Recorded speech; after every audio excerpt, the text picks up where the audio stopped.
It's Thursday, April 22nd, and we are here with Kate Milliken, our journaling leader, and excited to kick off another session. So I will just step aside and ask Kate to take over from here. I'm really looking forward to the conversation today.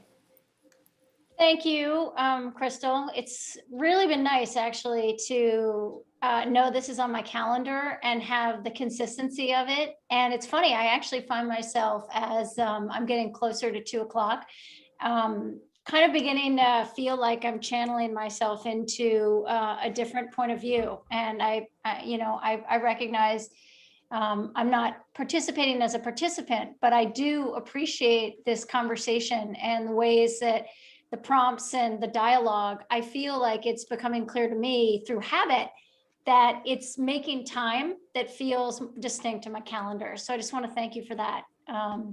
That's been really nice. So I'm going to share a screen with you guys, and I feel like we should just get right to last week's prompt.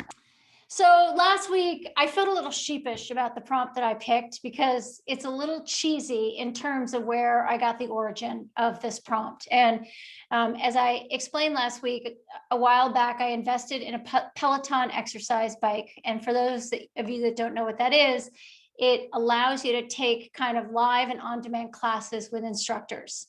And what has happened in the world of Peloton is these people have actually kind of become cult figures, these instructors. And in as much as they're telling you how to exercise and work out, they're also kind of giving you inspirational things to think about kind of when you're in pain or when you're pushing yourself. And I found myself that I've really appreciated it. And a few weeks ago, I was on a bike. And the one that came out was I can, I am, I will, I do. And, I found myself remembering it, and it's been sticking with me. So the prompt that I gave last week, as you guys know, is, what does this mean to you in terms of when you read that? What was your reaction to it in terms of the words and the expressions separately and as a whole? So I'd love to know what people thought about in terms of this, whether it brought up anything that made you think about yourself, about time, because I feel like all of us are running all over the place, and I feel like with whatever you're dealing with, that there are times I think where you overexpend energy for a myriad of reasons. And I wanted to take a couple minutes to have people really think about the way that they're spending their time in little ways or in big ways. And to think through, I said 4 to 6, but you could just say a few ways where if you really thought about it, that you might be able to save some time. And how much time would that be? And if you had that time, what might you do with it? And how would that feel? So I feel this is a little bit of a shorter prompt. So how does 4 minutes feel for people to respond to this? Does that work? Okay.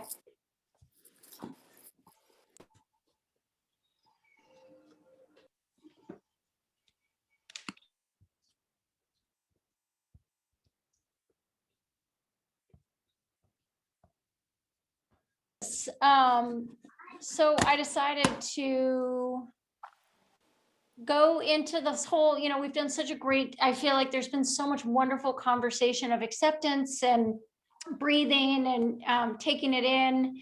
But I also feel that there are times in our lives where keeping it in doesn't necessarily feel good, or may not have been, what you had wanted to do in that time. So Phyllis, I'm happy to tell you this is not a concept assignment.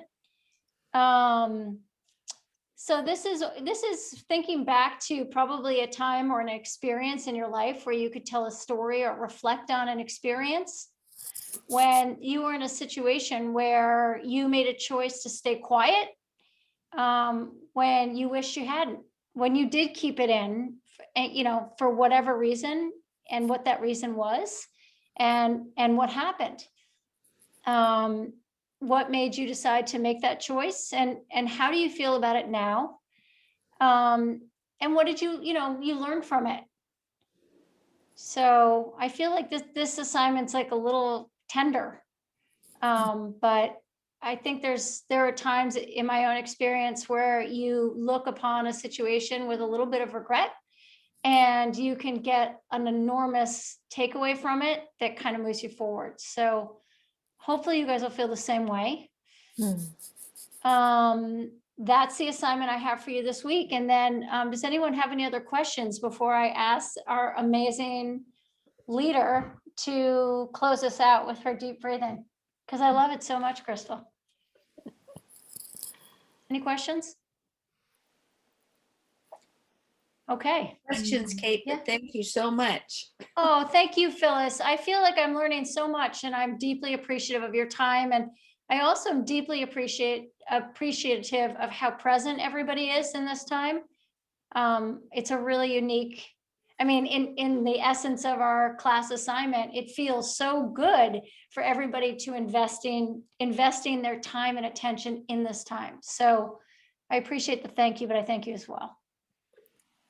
Absolutely. Well, in that context, let's take just a few minutes to deep breathe. It's that ultimate tool that's available to all of us. So if you have anything in your hands, you can set it down. You can put your feet flat on the ground if you'd like to. You can close your eyes, and we'll take 3 deep breaths together.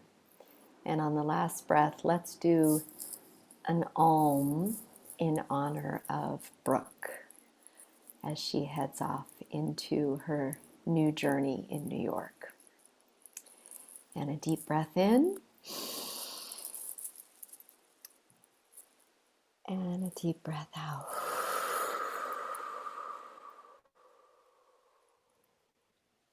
And a deep breath in.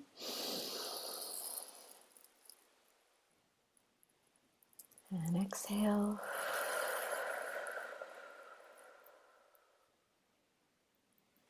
And a deep breath in. And an Om.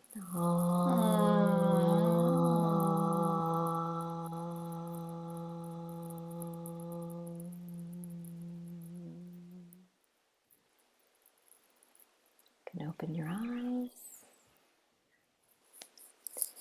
We'll do a collective hug.